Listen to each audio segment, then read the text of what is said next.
Thanks for staying with us on the conversation. Now we switch gears to Nigeria, where the President, Muhammadu Buhari, has officially flagged off the first crude oil drilling project in northern Nigeria on the boundary of Bauchi and Gombe States. The NNPC had in October 2019 announced the discovery of hydrocarbon deposits in the Kolmani River II Well on the Upper Benue Trough, Gongola Basin in the northeastern part of the country. At the official flag-up ceremony, President Buhari boasted that his administration has attracted over $3 billion investment in the oil and gas sector at a time of near-zero appetite for investment in fossil energy. President Muhammadu Buhari added that Kolmani has 1 billion barrels of oil reserves and 500 billion cubic feet of gas. The oil field will be developed by Sterling Global Oil, the new Nigerian Development Commission and NNPC Limited, and the project is expected to start with a daily production of about 50,000 barrels of crude oil. With an estimated 1 billion barrels of crude oil reserve from the new northern oil wells, Nigeria is expected to gain nearly $73 billion or 32.3 trillion naira at an average global crude oil price of $73 per barrel benchmark used for the 2023 budget proposal. Now, join us to discuss these live from Birmingham in the United Kingdom. We have Seun, Dania, is the director at JASAAD Dynamic Resources Limited and energy correspondent for Upstream, the official magazine of the Nigerian Upstream Petroleum Regulatory Commission. Thank you very much for joining us on the program, Seun. Hi, good evening, everyone. Good evening, Gbenga. Now, Seun, let me start with this. President Buhari described the successful discovery of the Kolmani oil and gas field as a decades-long jinx finally broken. Do you share the president's enthusiasm and excitement over this discovery, and what are its implications for the oil and gas sector in Nigeria? Thank you very much, Benga. This is yes, it is a jinx that has been broken.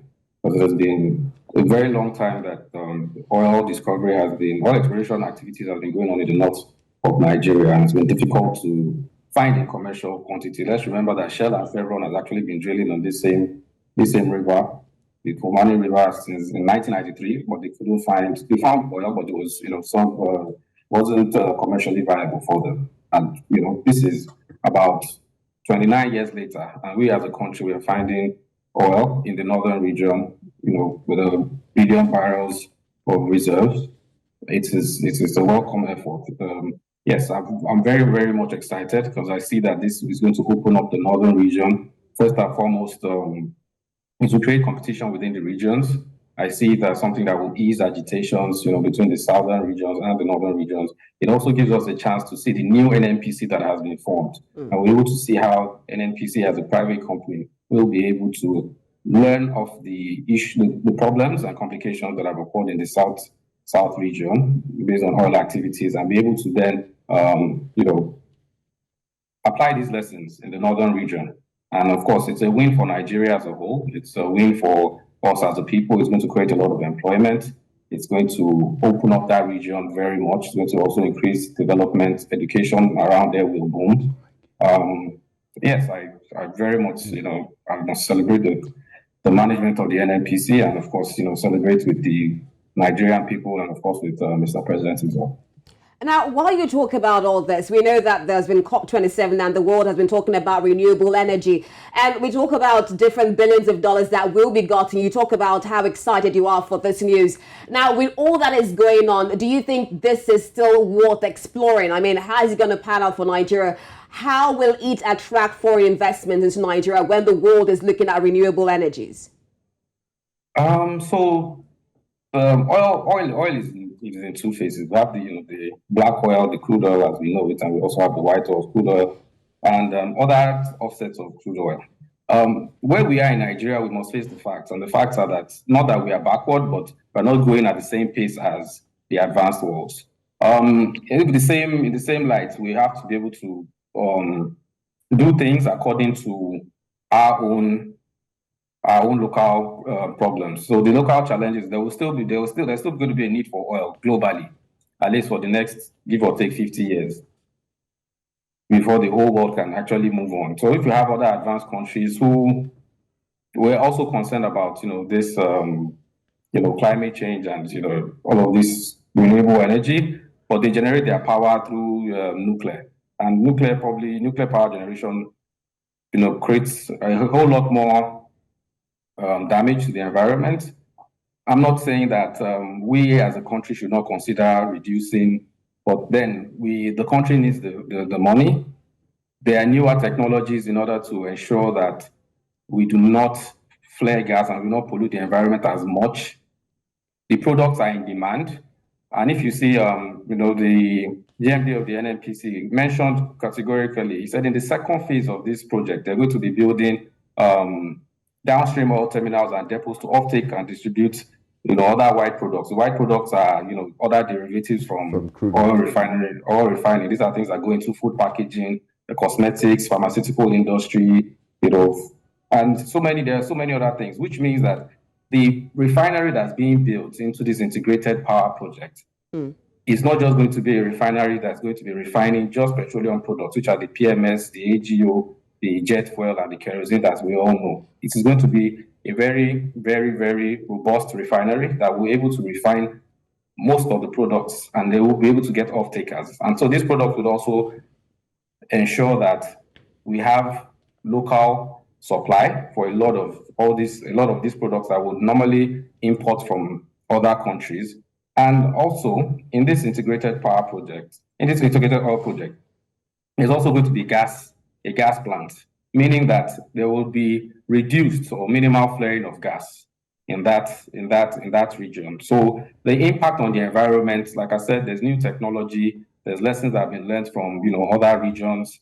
And looking at the comprehensive, if we dig deeper, look at the full paper of this project, it's going to be a power plant also that's going to be generating power. You see that they want to harness all of the resources, most of the resources that are coming out from this project. So I believe that the impact will be minimal. And remember that this is something that this oil exploration has gone for about a couple of years, well over a decade. And there's been a lot of environmental impact analysis that has been done. If you look at the NNPC papers, if you also consult with the Upstream Regulatory Commission, a lot of environmental impact analysis has been done. A lot of industry experts have been consulted to ensure that we minimize the impact on the environment as much as possible. So I believe that we should give the government a chance. We should give the NNPC a chance. We should give the partners of this project a chance to actually prove to Nigerians and prove to the world that we are forward-thinking and we'll make sure as much as possible reduce the carbon footprint of this project. And it will bring in a lot of revenue for the country as a whole. Okay, thank you, Seun. I'd like to bring in our second guest on this topic, Desmond. Hi, good evening to you, Desmond. Hello, Desmond, are you there? Okay, well, Desmond, can you please unmute your device? Hello? Okay, we'll get back to Desmond as soon as we establish connection with him. Now, Seun, I like your optimism. On paper, it looks like a brilliant decision, a well thought out decision. But according to reports received, the oil field in Bauchi and Gombe axis will be developed by Sterling Global Oil. What do we know about Sterling Global Oil on behalf of the NNDC and NNPC Limited? I mean, since the transformation from NNPC to NNPC Limited, this is about the first major project we'll see them undertake. What do we know about Sterling Global Oil and the NNDC? And as an oil and gas expert, Nigerians are wondering, when will we start seeing the dollars, the forex coming in from this? When would we export the first barrel of oil? So I'll start from the top. Sterling Global is a company that has been operating in Nigeria for quite a while now. Yes, I know in the news they probably have their issues, but like I said earlier on, we should give the government a chance. This is a new NNPC where we believe in the leadership and the determination to actually find oil, which has been found. A lot goes into oil exploration and production. So you actually go through the studies. From the studies, you then you start drilling. A lot of times people spend money, spend resources, and never find oil. And this is a very, very, very tough region, which this exploration took place. Sterling Global has the expertise. The government would have done their due diligence. I believe that the tender was put out to quite a number of people and different factors, factors including ability to get finance, having the technical know-how. And Sterling Global has oil produce.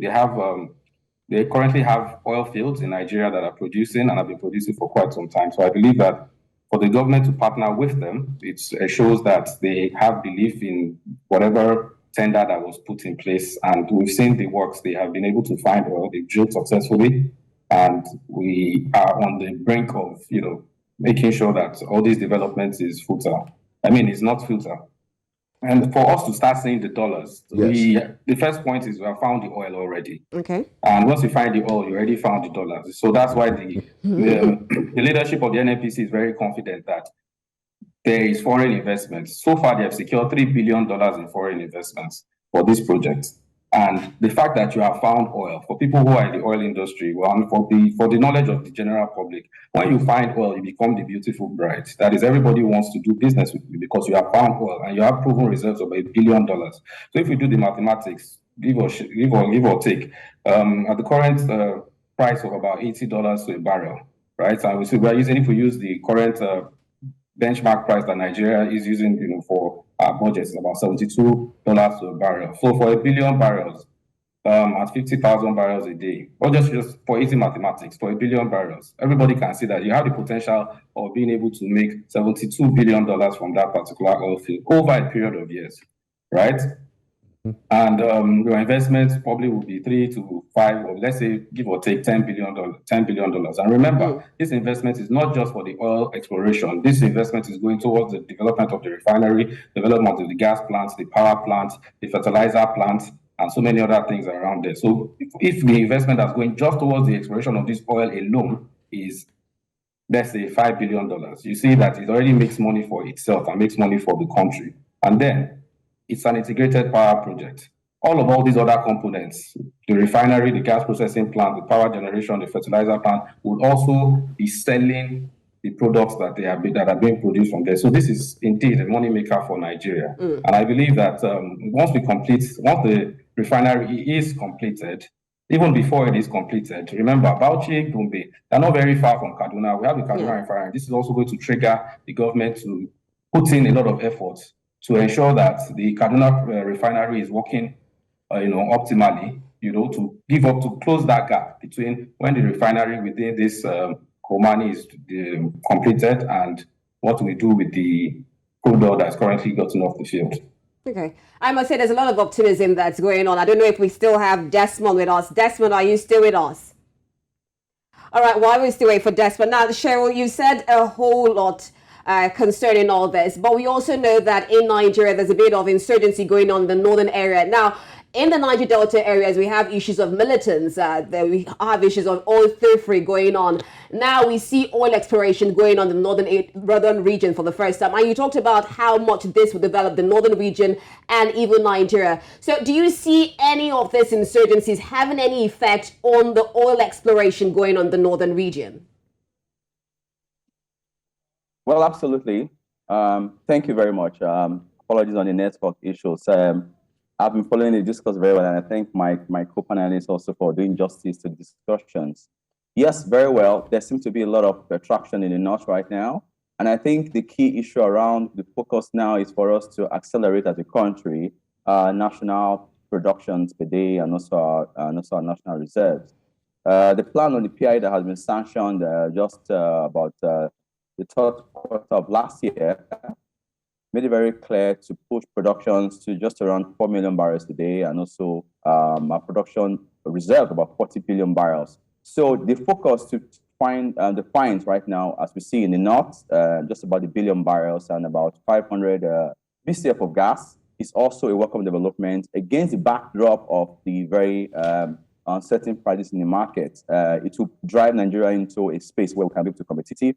And that on the other front of your question around the focus on trying to make sure that we do our bits in trying to push the narrative of the net zero emissions, which is a big issue now in the space. We see that that's focused because gas, as the minister have said in many forums, that is a transition fuel. Our gas reserves are huge, and we are very certain that with the new finds, it will increase our gas utilization to put gas in the market, increase local supplies, boost our national revenues, and even provide an opportunity for us to become much more gas reliant as we move towards a net zero economy of energy emission. Now, staying with you, Desmond, NNPC manages Nigeria's 3 refineries, which include the Kaduna Refinery, Petrochemical Company, Warri Refining and Petrochemical Company, and the Port Harcourt Refining and Petrochemical Company. Seun, your other panelist, has been optimistic. He says, you know, there's a new NNPC Limited. Let's give them the benefit of doubt. We do know how much has been thrown into turnaround maintenance of these refineries, but they produce next to nothing looking at their refining capacity. What is, and I'm asking this on behalf of a lot of very skeptical Nigerians, what are the guarantees that, you know, these refineries and the plants, the petrochemical plant that are some of the other derivatives of this project would come online and will see the light of day and will be properly managed, unlike other refineries in Nigeria? Thank you very much, Seun. Yeah, I think I have been on a discourse for a while about the issues about the refineries. As we know, the Nigerian refineries has been plagued by very, very high level of redundancy, I must say, and also it's often got a lot of capital expenditures. I mean, somewhere around $1.5 billion has been planned for just to revamp one of the refineries in the south. Mm-hmm. And of course, we have 3 refineries, as we're aware. And I think in one of my sessions on this station, I delve on the specifics around the value that the refinery to bring to. Okay, do we still have Desmond there? Okay, I'd like to direct that question to Seun before we have Desmond back online. Seun, did you get the question, or would you like me to rephrase? Yes, I got the question. The question around our current refineries and the fact that they are not producing or not refining enough, up to capacity. There have been a lot of turnaround maintenances that have been done on the refinery. But then, if we listen clearly, if we listen closely, the management of the NNPC have come out a few times, even before now, previous administrations, to privatize those refineries, which, because it's costing the government a lot of money to run. They are pretty moribund. They are old. A lot of the parts are no longer available. So it's basically we are flogging a dead horse. And that has been the stand of the NNPC for quite some time. Of course, it requires a lot of political will, and it requires a lot of communication with the Nigerian people to make people understand why these refineries need to be privatized and why they need to be handed over to another company who can actually take care and ensure and monetize it, really. So I believe that if we as the people were able to have that understanding, the government will no longer be channeling so much money into trying to get those refineries up and running, and they will focus more on management and actually providing regulations for the businesses who are in that, in that space to make those refineries profitable for them. So I believe very much that is the way to go with those refineries. Most people within the industry have the same understanding. They know that very much, even people within the government. But oftentimes it's difficult to convince, 200 million people why, we need to privatize this. Because every time it seems like the government just wants to put those refineries in the hands of their friends and in the hands of their friends. But yes, in my own stance, that is what it is. If we look closely within Nigeria, we have a few private refineries that are running. Even though they are small modular refineries, but they've been running effectively in the hands of the private sector. We also see the refinery being built in the Lekki area, which is also coming up. They are achieving their milestones because it is in the hands of the private sector. I believe that in the country like Nigeria, if we have seen the way these things run, we should give the private sector a chance, and then the government focuses on actually managing and regulating the space.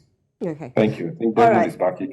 Okay, I think this one is back, as rightly said. Thank you so much, Seun. Now, with all this you're talking about, refinery, oil exploration, what the common man is thinking, okay, what good is it going to bring for the region, which Seun talked about? What good is it going to bring from the localities around the area? And now it seems like the North is going to be one of the oil-producing states if we get to see oil and get to see money from all this. But unfortunately, looking at the oil revenue derivation, now in 2021, the 9 oil-producing states in Nigeria shared 450.6 billion naira from the Federation account through the 13% derivation formula in 2021. Now, despite all of this, despite the 13% derivation, oil producing states are still battling high domestic debt and suffering from massive infrastructure decay, among other issues. So, I mean, what is so much good in this oil exploration, and what exactly are the issues if we're talking about oil exploration in the North? Well, thank you very much. The North has been known for issues around insurgencies, and we've seen issues around terrorism in the North. I think it's a welcome development to see that there's exploration effort ongoing in the North. Again, because of the fact that we are trying to grow as a nation, I would expect the economy to be a bit more stable in the North because it brings economic activities home. And of course, we are much aware that there's been a lot of noise around the South and all the issues about terrorists and issues about theft and things like that. But the refineries will bring in some level of value, of course. If you look at the cluster around the refineries around the south, like of Bayelsa, I think of some of Watersmith Refinery, they have been up and running for some time. We see that with the new finds for the huge reserves with oil and gas, it will drive a lot of activities. It will drive potentially. We're looking towards even having refineries even sit just around the north. So I think I'll be on the side of the divide. I'm very liberated to say that it is a good thing. It is a good thing to have the spread of assets around the nation to sit a bit on the north. So that prior to this time we have all the huge finds all in the south, and now we see it now being balanced with the north. So again, with the introduction of the PIA.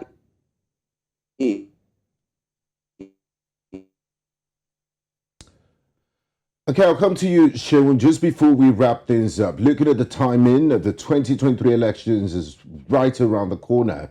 Is this something the next administration, if it's not an APC administration, will be willing to continue to explore, or will it be just a project of the past administration? We don't know the result of the elections, but I know people say, government is a continuum. Do you think this project will continue and get to the point where those that initiated it want it to go? Are we going to see all the good things you talked about happen, regardless of what party emerges victorious next year in the general elections?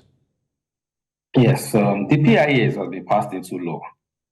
And as an offset of the PIA, we've seen the privatization of the NNPC. And, the NNPC has been broken down into different, parts. The DPR has also been broken down into different parts. The NNPC is now NNPC Limited, so which means it's a limited liability company. It's a private company.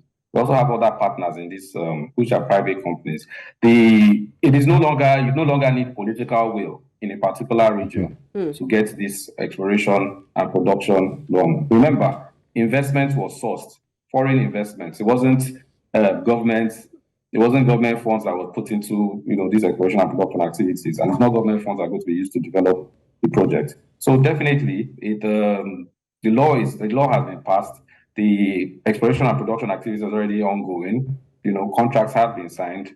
The region is going to be developing. Whatever government, whatever party, or whatever president comes into place it will be in the favor of Nigeria. It's only someone who doesn't have the interest of Nigeria at heart that would want to, kill a project that is going to, first and foremost, open up the northern region. It is going to drive, like I mentioned earlier, on competition between the regions. Now, the north is producing oil, they want to develop. I'm sure definitely after some time, we'll probably have something similar to the NDDC, which is the Niger Delta Development Corporation. We'll probably have something maybe the north, the northeast, or not development, where they are also going to be mandated to provide development to host communities and the regions around them.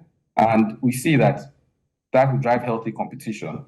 It will also ensure that security is also taken very, very importantly, because oil is one of the major sources of revenue for the government, even though it has not been managed properly in the past. We know that there's security challenges, but I believe that it's also going to drive a lot of security reinforcements in all those regions, and I'm sure a lot of more host community engagements, host community development, which means that people will then now start talking to the people within those communities more and educating them to let them understand the need not to support insurgency, or we'll be getting more harmony. There'll be more people working together. It's a plus for the nation. Whichever government comes into place will not have a choice. And it's revenue for the government, it's revenue for the private sector. It will drive education in that region. It's also going to increase increase job creations, development. Even there'll be less agitation from the other regions, which I've always been saying. Well, where all the resources are from us, and the rest of the country is just averaging off us.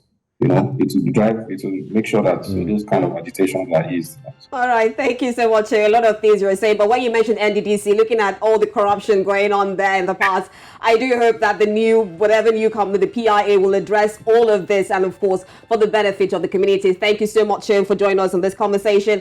And of course, Desmond, thank you for joining us in this conversation. Thank you.